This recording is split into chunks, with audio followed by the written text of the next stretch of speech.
FIFA World Cup, the most widely viewed sporting event in the world, has everyone's heart on a string. The 2022 FIFA World Cup will take place in Qatar with an estimated spending of $200 billion, out of which $155 billion is used for the construction of stadiums and infrastructures. A project of this magnitude cannot be completed without the workers. Qatar currently employs 1.4 million migrant workers, with another estimated 500,000 more that are needed to complete the project. However, do you know the working and living conditions of these migrant workers? Qatar, the small country located in the Persian Gulf bordering Saudi Arabia, has the highest GDP per capita in the world.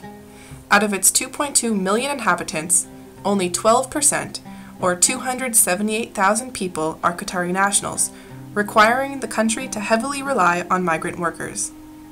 In December 2010, FIFA selected Qatar as host nation of the 2022 World Cup with a promise that the extreme temperatures would be dealt with using high-tech cooling systems so the players and spectators wouldn't overheat.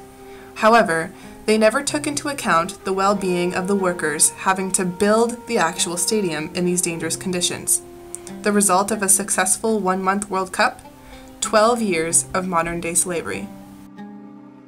Well, Qatar is a slave state. It's a modern-day slave state. You are owned by one person. So your contract is signed before you leave your home country. But when you get to Qatar, the employer can often simply tear it up or not pay you wages or treat you in any oppressive way they like. According to a 2013 article in the Guardian newspaper, it is predicted that over 4,000 migrant workers will die from the time Qatar won the bid in 2010 up to the actual World Cup in 2022. They estimated that, on average, 12 workers will die every week due to extreme working conditions, often working over 10 hours a day, 6 to 7 days a week. During the summer months, average temperatures can reach high 50s, and workers are given little water and food. Many have died from heart failure, exhaustion, and dehydration. How much injustice must occur for governments, agencies, and people alike to take a stand and create an end? On a personal level, my brother lives and works in Qatar, and on a trip to visit him last year, I saw firsthand these migrant workers outside in 55-degree weather wearing coveralls and face coverings. To me, seeing them live in slum-like conditions and working in such extreme heat all day for such little pay was shocking and unacceptable by today's living standards. At another camp, we find up to 16 men living in one room. They say their company does pay them on time, but we ask one of the men how much he gets. I get paid around $190 a month. I have 7 kids. They're still young. I'm the only one to feed all of them. On the bright side, it's amazing how much publicity this injustice has received.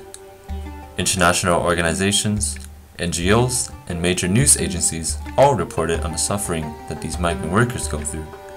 In specific, Amnesty International and the International Trade Union Confederation both published extensive reports on the topic. As a result, the situation in Qatar has received an enormous amount of international attention. The workers themselves finally got their voices heard, many of whom had the chance to speak up and reveal the horrific conditions they work and live in. I think the root of the problem is the kafala system that lets the employer keep the migrant workers' passports. I mean, imagine if the University of Waterloo took your passport the first day you came here. The elimination of this law will be the key to restoring these migrant workers' rights in Qatar. Other root causes, such as wages and health and safety, also needs to be improved dramatically. Luckily, changes are already being made. According to The Guardian, the Qatari government commissioned a report in early 2014. This report outlines 62 recommendations in 9 key areas such as recruitment, contracts, and wages that would no doubt provide the migrant workers with some relief for their mistreatment. With these changes, the migrant workers finally might see the light in their suffering. Although there have been efforts made to reform the Qatari labor laws, the treatment of migrant workers is still of major concern. We believe Qatar should be held accountable for the deaths of these workers. We also believe that FIFA should implement standards regarding the ethical treatment of workers for future World Cups, and that host nations play an active role in following these standards. Slavery should be a thing of the past. So, next time you're watching worldwide events like the World Cup, you should be mindful of the exploitation that happens behind the scenes.